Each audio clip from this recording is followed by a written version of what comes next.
উত্তাল আগস্টেও আশাব্যঞ্জক রেমিটেন্স প্রবাহ।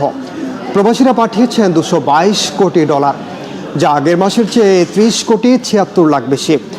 ডলার রেট বাজার ভিত্তিক করার কৌশলে সুফল মিলছে বলে মনে করছেন অর্থনীতিবিদরা।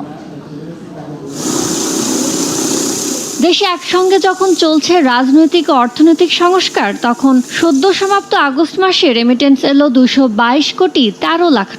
জুলাইয়ের চেয়ে 30,76,00,000 টাকা বেশি পাঠিয়ে দেশের রিজার্ভ শক্তিশালী করতে নিজেদের পরিশ্রম ও ভালোবাসার জানান দিলেন প্রবাসীরা। আগস্টে বৈদেশিক মুদ্রার এমন উত্থানকে আগামী দিনের জন্য শুভ বার্তা হিসেবে দেখছেন অর্থনীতিবিদরা। রেমিটেন্সে যেহেতু দরগুলো কম্পিটিটিভ রেট দর পাওয়া যাচ্ছে, যে রেমিটেন্সের প্রবাহের উন্নতি দেখা গেল। অগস্ট মাসে এই অস্বাভাবিক একটা পরিস্থিতি থাকা সত্ত্বেও, মানে 5 তারিখের পরে তো পরিস্থিতি স্বাভাবিক হয়নি, তারপরেও যে রেমিটেন্স এসছে এবং ঈদের পরে তো একটু কমে যায়, এটা কিন্তু একটা গুড ইন্ডিকেশন। ডলারের দাম বেঁধে রাখার নীতি থেকে বের হওয়ার কারণে বৈধ পথে বাড়ছে রেমিটেন্সের প্রবাহ। এমনটি জানিয়ে বৈদেশিক মুদ্রার যোগান বাড়াতে ডলার রেটকে প্রয়োজনে আরও বাজার ভিত্তিক করার তাগিদ দিচ্ছেন অর্থনীতিবিদরা।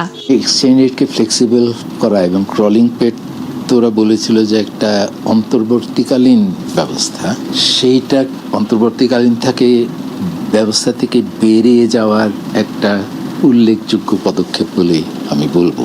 বাজারে সরবরাহ চাহিদার ভিত্তিতে যদি ব্যান্ডটা আরও ওয়াইডেন করতে হয়, আগামীতে সেটা করা লাগবে। কিন্তু আমার মনে হয় 120 টাকার যে দরটা এখন ঠিক করা হয়েছে, এটা বাজারের চেয়ে খুব বেশি দূরত্ব আছে বলে আমার মনে হয় না। বাংলাদেশ ব্যাংকের পরিসংখ্যান অনুযায়ী গেল অর্থ বছরের শেষ 3 মাসে $200 কোটি বেশি রেমিটেন্স আসার পর চলতি অর্থ বছরের প্রথম মাস জুলাইয়ে তা নেমে আসে $191 কোটি 38 লাখ। জুলাই মাসে বৈষম্য বিরোধী ছাত্র আন্দোলনের মুখে অনিশ্চয়তা চেপে বসেছিল প্রবাসীদের মনে। ইয়ানুর শিফাত, সময় সংবাদ, ঢাকা।